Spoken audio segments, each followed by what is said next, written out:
Muy buenas tardes, mi nombre es Ariel Camacho, soy estudiante de la especialización de contratación estatal de la Universidad de Asturias.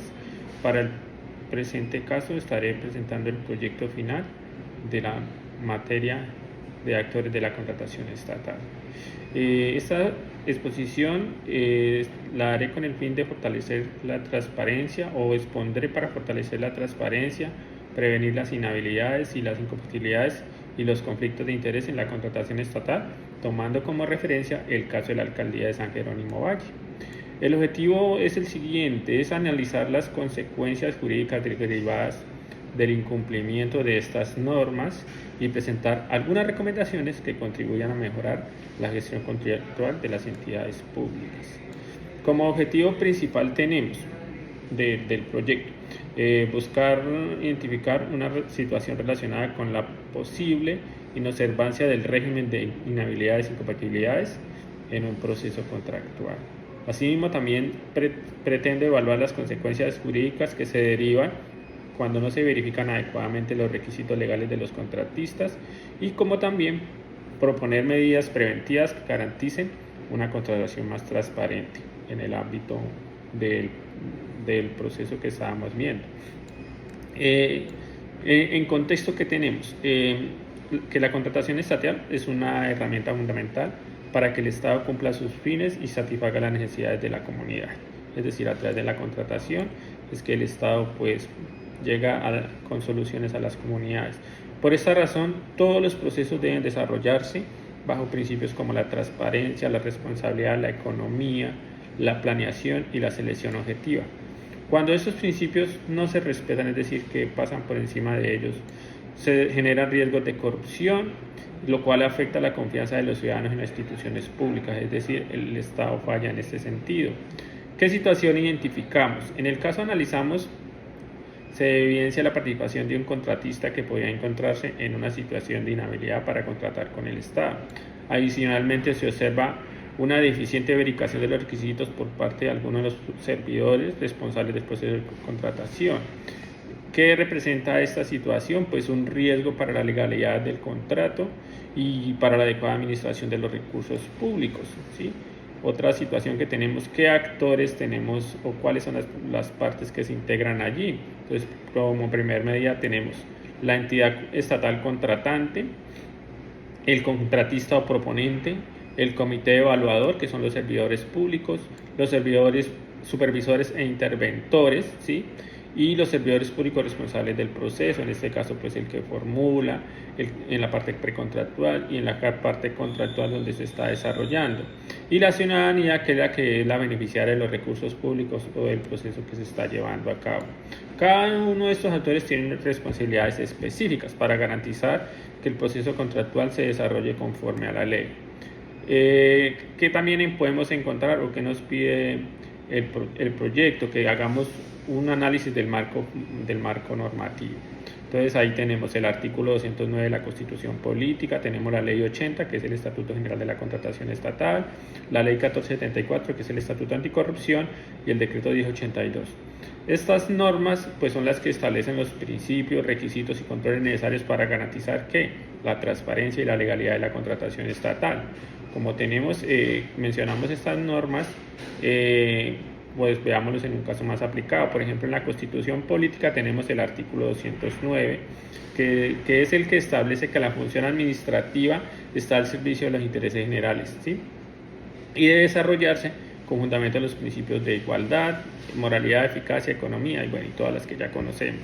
En la Ley 80 tenemos el artículo 8, que es el que regula las causales de inhabilidad e incompatibilidad para participar, o sea, personas que participen en licitaciones o celebrar contratos con entidades estatales que incumplan en este caso. El artículo 23 también dispone las actuaciones contractuales que deben desarrollarse conforme a los principios de transparencia. Y la Ley 1474, en el artículo 1, fortalece los mecanismos de prevención, investigación y sanción de los actos de corrupción de la gestión. Por último, tenemos el decreto 1082, que es el que reglamenta en su artículo 2.2.1.1 y siguientes, que son los que reglamentan el sistema de compras de contratación estatal y establece obligaciones relacionadas con la verificación de los requisitos habilitantes. Por último, tenemos jurisprudencia aplicada, el cual pues investigué. Está la sentencia C 415 de 1994, donde señala que las inhabilidades e incompatibilidades tienen como finalidad garantizar la transparencia y la moralidad administrativa y la protección del interés general.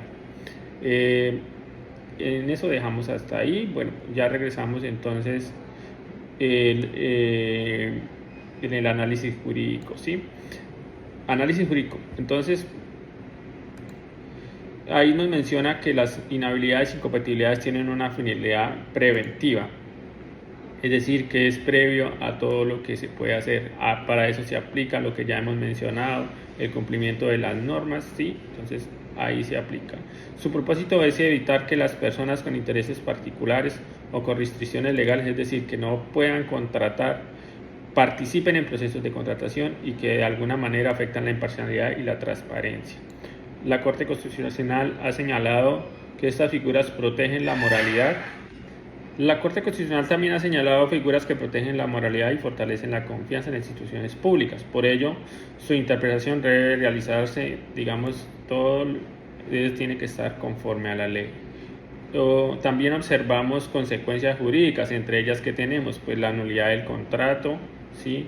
Tenemos sanciones disciplinarias para los servidores públicos, tenemos responsabilidad fiscal por el detrimento patrimonial, es decir, esta afectación pues incluye todas las tres tipos de situaciones. También posibles responsabilidades penales cuando existan conductas relacionadas con la corrupción, ¿sí? Y que es donde se tipifica como derechos a la administración pública. También se pueden generar un impacto institucional más allá de las consecuencias jurídicas. Estas situaciones generan pérdida de credibilidad y confianza en la parte de la ciudadanía. También pueden ocasionar retrasos de ejecución en los proyectos, también mayores costos administrativos y dificultades para poder afrontar el proceso. Por ello es fundamental fortalecer los mecanismos de prevención y control para poder sacar adelante el proyecto.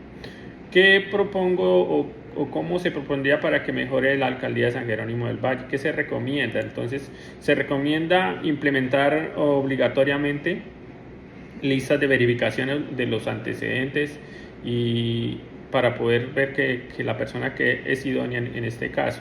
Capacitar a los funcionarios, en este caso pues las personas que manejan el proceso, que hacen parte, que son los servidores públicos, deben implementar acciones o deben de estar capacitados y comprender cómo es que no ir en contra de la normatividad. Crear protocolos para la declaración y gestión de conflicto de interés, ¿sí? Lo que decía, que los funcionarios que estén impedidos pues de una vez deben declararse y no entrar dentro del proceso. Realizar auditorías internas preventivas, es decir, antes de que se genere el conflicto o de que se genere el problema, pues ya habremos hecho alguna acción con el fin de que no lleguemos hasta que el proceso se declare como nulo. También considero que fortalecer el SICOP 2. En el caso del municipio, ese municipio pareciera que no implementara el SICOP, sino tuviera solamente una publicación en el SICOP 1. Dice, y también promover la cultura institucional basada en la ética pública, que es lo que nos conlleva, es decir, es como lo más grande, porque si nosotros tenemos una ética bien alta, es decir, en principios, con moralidad, que nos va a llevar a actuar bien, a hacer las cosas bien y a sacar los procesos de manera lo más imparciales posibles. Entonces es allí donde se genera, teniendo esta ética, es allí donde se genera lo que realmente quiere el Estado, que es llevar soluciones a la población sin necesidad de gastar más recursos de los que no son y haciendo que todo sea posible. ¿Qué concluyo yo como estudiante de la especialización en contratación estatal o contratación pública? Es que el régimen de inhabilidades, incompatibilidades y conflictos de interés constituye una herramienta fundamental, es decir, que no la debemos pasar, o sea, no se puede pasar porque iría en contra de las normas. ¿Esto que garantiza? Pues la transparencia, la moralidad administrativa, ¿sí? A través de esos recursos que se tienen, a través de la publicación del SECOP, a través de las diferentes rendiciones de cuentas. Entonces, cuando se trabaja En este sentido, pues se da un proceso de manera transparente, valga la redundancia, y se logra el efecto que es el que queremos llegar. También permite prevenir riesgos de corrupción y proteger el patrimonio público, es decir, los recursos de todos, ¿sí? Para que se cumplan pues, esos fines del Estado. Por eso es indispensable que todos los actores involucrados conozcan y apliquen adecuadamente las disposiciones establecidas en las normas, ¿sí? Para que realmente el proyecto o el contrato llegue a su término feliz